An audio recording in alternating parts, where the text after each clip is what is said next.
तो हम लोग पढ़ रहे हैं 2 से विभाज्यता का नियम।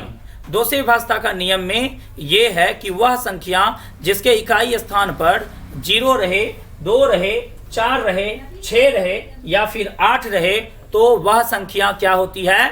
2 से विभाज्य होती है। मतलब कोई भी संख्या आप देख लीजिए, कोई भी संख्या आप देख लीजिए, कोई भी संख्या अगर इसके लास्ट में हम देखेंगे, अगर इसके लास्ट में 0, 2, 4, 6 या 8 के अलावा कुछ रहे तो समझेंगे वह संख्या 2 से विभाजित नहीं है। अगर 0, 2, 4, 6, 8 में से ही कुछ हो तो हम समझेंगे कि वह संख्या 2 से विभाजित है। ठीक है, बस 2 से विभाज्यता का यही नियम है। यही इसी से हम लोग समझते हैं कि कोई संख्या 2 से विभाजित है या नहीं है। तो ये तो था 2 से विभाज्यता का नियम। अब है 3 से विभाज्यता का नियम। 3 से विभाज्यता का नियम, ठीक है ना। 3 से विभाज्यता का जो नियम है वो ये है कि जब किसी संख्या के, मान लीजिए एक संख्या है 76, इसके 7 + 6 को जोड़ के देखेंगे कितना हुआ? 7, 6, 13। 13 में 3 से भाग लगा के देखेंगे करता है या नहीं। अगर नहीं करता है तो इसका मतलब यह संख्या 3 से विभाजित नहीं है। अगर यह कट जाता तो समझते 3 से विभाजित है। अगर मानिए हम 75 लेते हैं तो 75 में देखिए क्या है कि 7 + 5 दोनों को जोड़ेंगे तो 12 होगा। 12 में 3 से भाग लगाएंगे तो कट जाएगा। इसी तरह का जो है 9 से विभाज्यता का भी नियम होता है, ठीक है ना। 9 से विभाज्यता का नियम भी इसी तरह का होता है। उसमें भी हम क्या करते हैं, कोई संख्या में जो है, मानिए यह एक संख्या है, ठीक है। अब इसमें ये 9 से विभाजित है या नहीं है, इस बात को यदि हमको जानना है तो हम क्या करेंगे, इसके 7 को, इसके 6 को, इसके 5 को जोड़ेंगे। 7, 6, 13, 13, 5, 18। 18 में जो है 9 से भागा लगाएंगे, 9 से कट गया। इसका मतलब यह संख्या 9 से निश्चित ही विभाजित है, ठीक है ना। ठीक है, तो 3 से विभाज्यता का नियम और 9 से विभाज्यता का नियम दोनों सेम होता है। दोनों क्या होता है? सेम होता है, ठीक है ना। तो हम यहां लिखेंगे जब किसी संख्या के सभी अंकों का योग, सभी अंकों का योग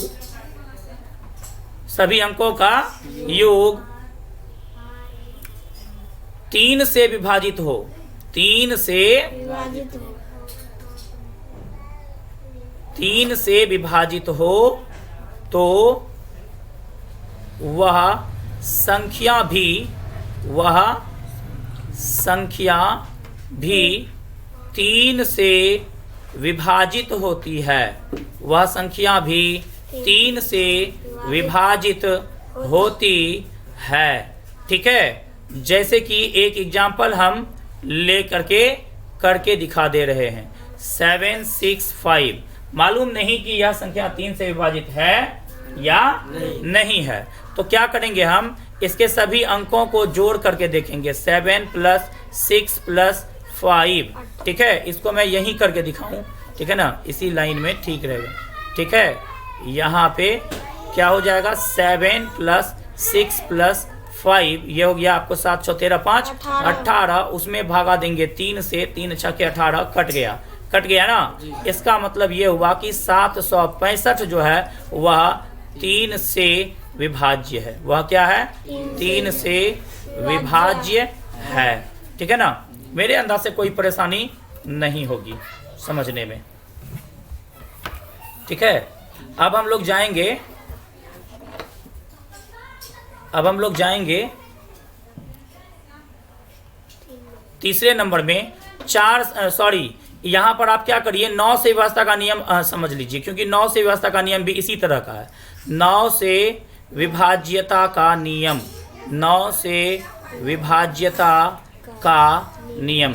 नवोदय वालों के लिए यह जो चीज़ जो है वह काफ़ी अधिक इम्पोर्टेंट है, क्योंकि नवोदय में विभाज्यता के नियम का बहुत महत्व है। सवाल आते हैं, ठीक है ना। तो 9 से विभाज्यता का नियम में भी वही बात लिखेंगे, यदि किसी संख्या किसी संख्या के सभी अंकों का योग, सभी अंकों का योग 9 से विभाज्य हो, 9 से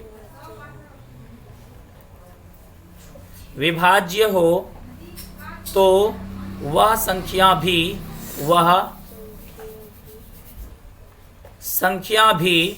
9 से विभाजित होती है।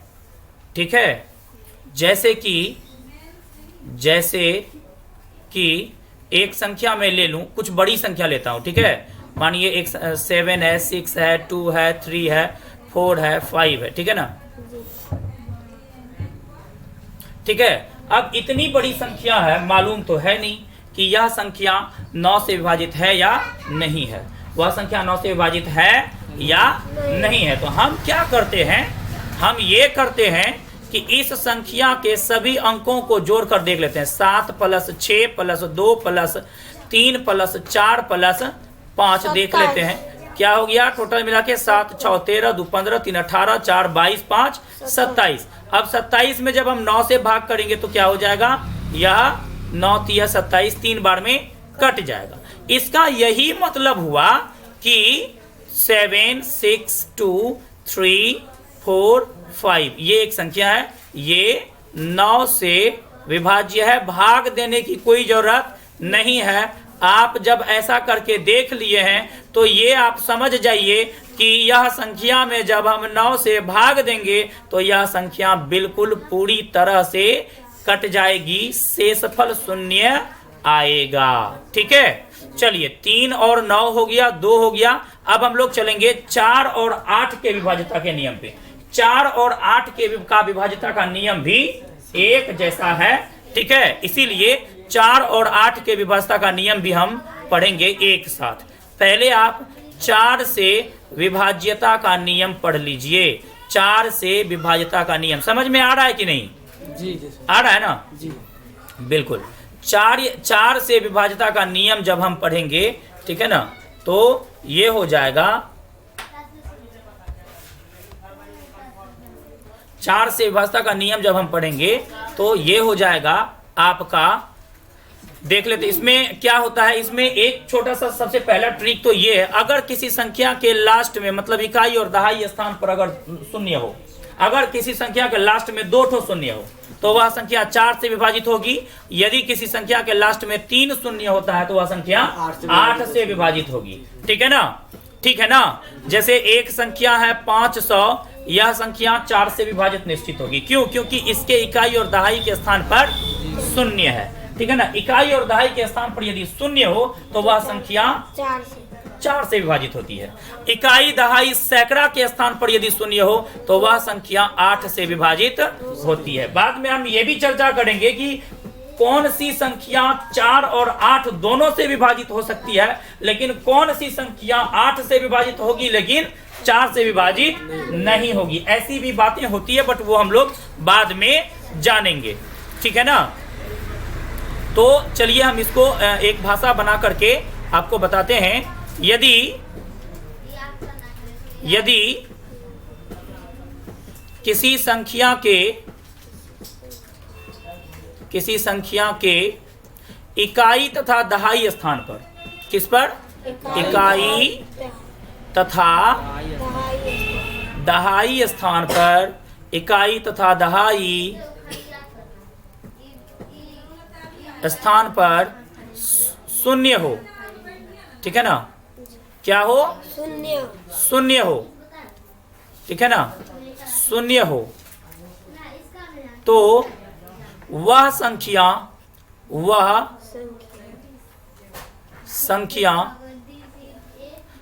4 से विभाज्य होती है। कोई दिक्कत इसको समझने में? नहीं। ठीक है। अब है इसका जैसे कि, ठीक है ना, जैसे कि मैं आप कुछ भी ले लीजिए, ठीक है ना, बहुत बड़ी संख्या ले लीजिए, इतनी बड़ी संख्या ले लीजिए, इतनी बड़ी, और इसके लास्ट में अगर 2 जीरो है ना, समझ जाइए ये पक्का 4 से विभाजित होगा, पक्का ये क्या होगा, 4 से विभाजित होगा। ठीक है ना, पक्का यह क्या होगा, 4 से विभाजित होगा। ठीक है, मतलब ऐसी कोई भी संख्या लेंगे ना आप, इतनी छोटी संख्या ही लीजिए और अगर लास्ट में 2 ठो जीरो है, इकाई दहाई स्थान के इकाई और दहाई के स्थान पर डबल जीरो है, इकाई और दहाई के स्थान पर जीरो है, तो इसका ये मतलब हुआ कि वह संख्या 4 से विभाजित है। ठीक है ना, ये एक संख्या है, यह भी समझिए कि 4 से विभाजित है। अब ऐसा नहीं है कि इसमें 5 जीरो है तो यह 4 से विभाजित नहीं होगा, हमको तो लास्ट वाला 2 ठो जीरो देखना। अगर इसमें यहाँ 2 ठो जीरो है वह संख्या 4 से विभाजित है। इधर कुछ भी रहे इससे हमको मतलब नहीं है। ठीक है, अब इसी में एक और नियम है, ये तो आपका पहला नियम था, इसी का एक और है, दूसरा नियम भी है। दूसरा नियम ये है कि यदि किसी संख्या के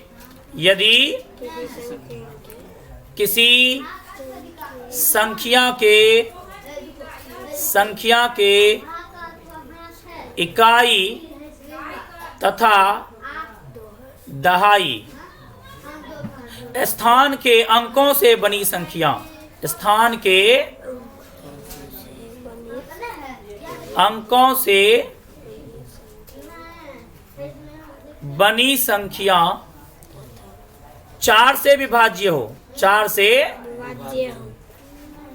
विभाज्य हो तो वह संख्या भी 4 से विभाज्य होती है। वह संख्या भी 4 से क्या होती है, विभाज्य होती है। जैसे कि ये एक संख्या है, इसके इकाई और दहाई स्थान से कौन सा अंक बन रहा है, 48 बन रहा है, और 48 जो है वह क्या है, 4 से विभाज्य। 48 में 4 से भाग देंगे तो 4 एका 4 और 4 दूनी 8, 12 बार में कट जाएगा। इसका यही मतलब हुआ कि 548 4 से क्या है, विभाज्य है। अब देखिए, यह तो छोटी संख्या है, मान के चलिए कोई बड़ी संख्या देखिए, बड़ी संख्या देखिए। अगर आपको नियम का क्या लाभ है ये मैं आपको दिखाना चाहता हूं। ठीक है, नियम का क्या लाभ है मैं ये दिखाना। अब इतनी बड़ी संख्या आपको पूछ दे कि यह संख्या 4 से विभाजित है कि नहीं, तो बिना, जो नियम नहीं जानता वो नहीं बता सकेगा। बिना नियम के आप नहीं बता पाइएगा कि यह 4 से विभाजित है या नहीं है। एक ही उपाय है, फिर इसमें भाग देना पड़ेगा और भाग देने में लंबा टाइम खर्च होगा। लेकिन यहाँ पर यदि आप नियम जानते हैं तो नियम में ये है कि इकाई और दहाई के स्थान से बनी संख्या अगर 4 से विभाज्य है, इकाई और दहाई के स्थान से बनी संख्या अगर 4 से विभाज्य है, ठीक है ना। जैसे इकाई और दहाई के अंक से बनी संख्या 24 है, 24 में अगर ये 4 से विभाज्य है, अगर ये 4 से विभाज्य है तो क्या हो जाएगा, 6 बार में कट रहा है। इसका यही मतलब हुआ कि यह जो संख्या है 785485484 यह क्या है, 4 से विभाज्य। समझ में आ रही है बात, 4 से विभाज्य है। ठीक है ना, नियम जानने का यही लाभ होता है। ठीक है, ये तो थी 4 से विभाज्यता की बात। 8 से विभाज्यता की बात भी इसी तरह की होती है। ठीक है, 8 से विभाज्यता के नियम। ठीक है, 5 नंबर में हम लोग सीखेंगे, 5 नंबर में हम लोग सीखेंगे 8 से विभाज्यता का नियम। ठीक है, 8 से विभाज्यता का नियम, विभाज्यता का नियम। ठीक है, 8 से विभाज्यता का नियम। ठीक है, 8 से विभाज्यता का नियम जो है वो अगर हम बात करें तो उसमें भी यही बात है। ए नंबर का जो पहले रूल है वह रूल ये है कि यदि किसी संख्या के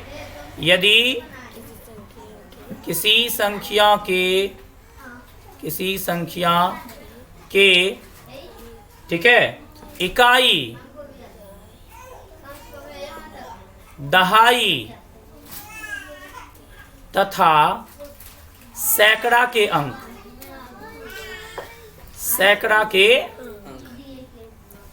अंक शून्य हो। क्या हो, शून्य हो। समझ में आ रही है बात जी। तो वह संख्या 8 से विभाज्य होती है। वह संख्या 8 से विभाज्य होती है। अब बात यदि जैसे की हो, ठीक है ना, जैसे कि मानिए 1 पर आप 3 जीरो दे दीजिए, पक्का ये 8 से विभाजित होगा। अच्छा, ये 4 से विभाजित होगा कि नहीं? जी सर, 4 से विभाजित हो जाएगा, इसलिए कि इसके लास्ट में 2 जीरो है ना। हाँ, इसीलिए, ठीक है ना। आप किसी भी चीज के ऊपर यदि किसी भी अंक के ऊपर यदि आप 3 जीरो दे देते हैं तो वह संख्या क्या होती है? 8 से विभाजित हो जाती है। आप इसमें जब 8 से भाग देंगे तो शेषफल के रूप में क्या बचेगा? 0। क्या बचेगा? 0। अब है इसके दूसरे नियम की बात। दूसरा नियम भी ठीक 4 जैसा ही है। यदि किसी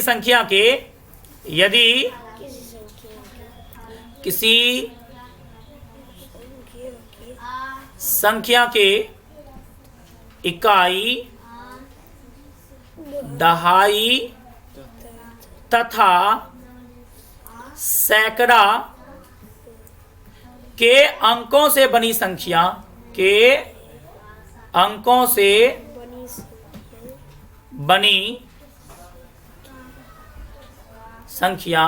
8 से विभाज्य है, 8 से विभाज्य है, तो वह संख्या भी 8 से विभाजित होती है। वह संख्या भी किससे विभाजित होती है? वह संख्या भी 8 से विभाजित होती है। जैसे कि ठीक है, अब कोई भी संख्या आप ले लीजिए एक, जैसे कि हम ले रहे हैं, ये एक संख्या ले रहे हैं,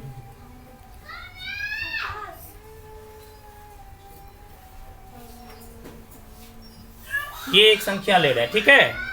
अब यह संख्या जो है यह 8 से विभाजित है या नहीं, ये देखना हो। यदि यह संख्या 8 से विभाजित है या नहीं, यह देखना हो यदि, तो हम क्या करेंगे? इसके लास्ट वाले 3 अंक यानी कि इकाई, दहाई, सैकड़ा वाले 3 अंक को लेंगे। इकाई, दहाई, सैकड़ा वाले 3 अंकों को लेंगे और 3 अंक को लेने के बाद ये देखेंगे, ठीक है, कि ये 8 से विभाजित होता है या नहीं, ठीक है। तो 8 से विभाजित, इसको 8 से भाग देंगे, ठीक है ना। क्या हो जाएगा? 8 से 8 कम 8 0 हो जाएगा, तो 2 पर 4 भी आ जाएगा, 8 तिया 24, ठीक है। 2 उतरेगा 0 होगा, 2 उतरेगा, 8 से भाग नहीं लगेगा, 0 उतार करके 0 डाल करके 4 भी उतार सकते हैं, ठीक है। ये 103 बार में कट गया। कहने का ये मतलब हुआ, इसका यही मतलब हुआ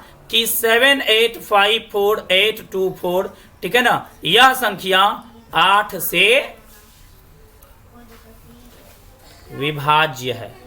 यह संख्या क्या है? 8 से विभाज्य है, ठीक है। ये था 4 और 8 से विभाज्यता का नियम, ठीक है ना। आपको मैंने क्या क्या बता दिया? आपको मैंने बताया, ठीक है, 2 से विभाज्यता का नियम, 3 से विभाज्यता का नियम, 9 से विभाज्यता का नियम, 4 से विभाज्यता का नियम, 8 से विभाज्यता का नियम। अब आप जानिए 5 से विभाज्यता का नियम। अब आप क्या जानिए?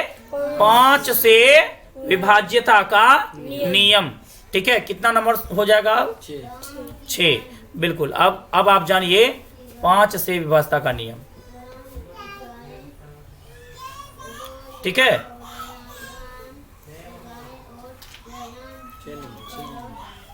Sorry, 6 number. 5 से विभाज्यता का नियम बहुत आसान है। 5 से विभाज्यता का नियम बहुत आसान है। क्या है?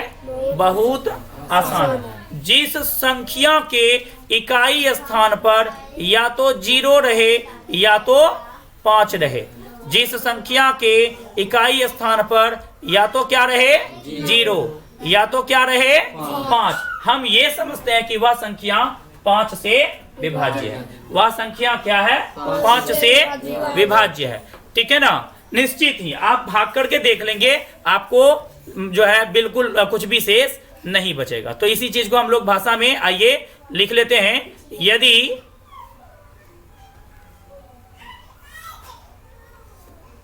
ठीक है, यदि किसी संख्या का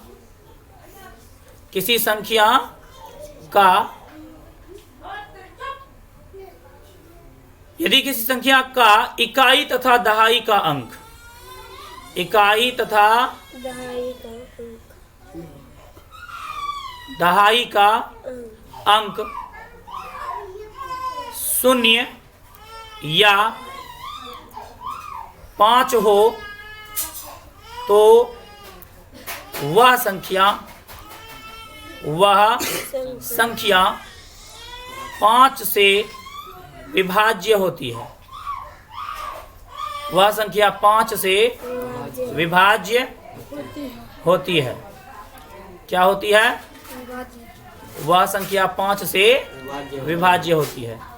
जैसे कि 80, 70, 75, 85 या फिर कोई बड़ी संख्या ले लीजिए। ठीक है ना। अगर इतनी बड़ी संख्या के लास्ट में 0 है तो वह संख्या 5 से निश्चित ही विभाजित होगी। ठीक है, आदि। ठीक है, ये तो था 5 से विभाज्यता का नियम, बहुत आसान है। ठीक है, अब है 6 से विभाज्यता का नियम। 7 नंबर में 6 से विभाज्यता का नियम। अब क्या है ये? 6 से विभाज्यता का नियम। 6 से विभाज्यता के नियम में क्या है? 6 से विभाज्यता का नियम में क्या है? यदि कोई संख्या 2 से भी विभाज्य हो, 3 से भी विभाज्य हो, तो वह संख्या 6 से विभाजित होती है। वह संख्या 6 से विभाजित होती है। पक्का 6 का अभाज्य गुणनखंडन क्या होता है? 2 गुना 3। अगर कोई संख्या 2 से विभाजित है, 3 से भी विभाजित है, तो वह संख्या 6 से विभाजित होगी। अगर कोई संख्या 2 से विभाजित है लेकिन 3 से विभाजित नहीं है, तो वह 6 से विभाजित नहीं है। अगर कोई संख्या 3 से विभाजित है, 2 से विभाजित नहीं है, तो वह संख्या 6 से विभाजित नहीं है। 6 से विभाजित होने के लिए इन दोनों से विभाजित होना बहुत जरूरी है। इन दोनों से विभाजित होना बहुत जरूरी है। ठीक है, इसीलिए हम इसका भाषा में लिखेंगे वह संख्या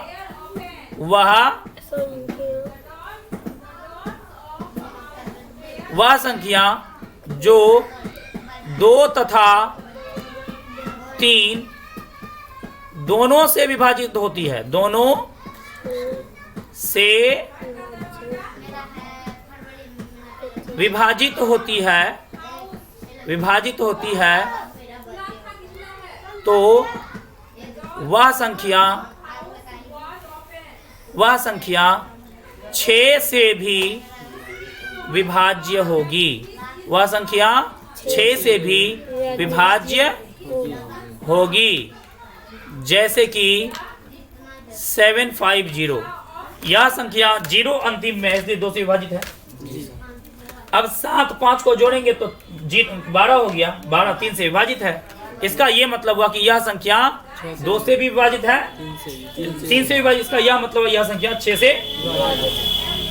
अगर आपको कोई पूछे, ठीक है, पहले इसका 1-2 एग्जांपल हम लिख देते हैं। 5 4 9, ठीक है ना। देखिए 5 4 9 तो 9 हो गया, तो यह 3 से विभाजित है। इसके लास्ट में 2 है, सॉरी 4 है, 4 भी 2 से, 4 जिसके लास्ट में रहता है वो 2 से विभाजित होता है।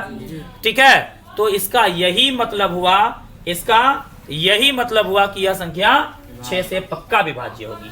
ठीक है ना, यह संख्या 6 से पक्का विभाज्य होगी। ठीक है ना, इसी तरह के और उदाहरण हो सकते हैं।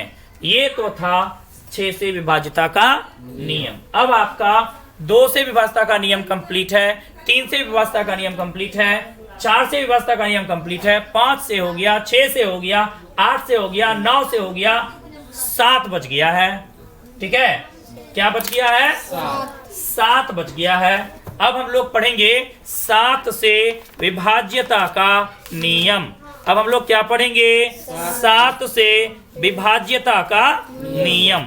ठीक है, और 7 से विभाज्यता के नियम को पढ़ने के बाद हम लोग क्या करेंगे?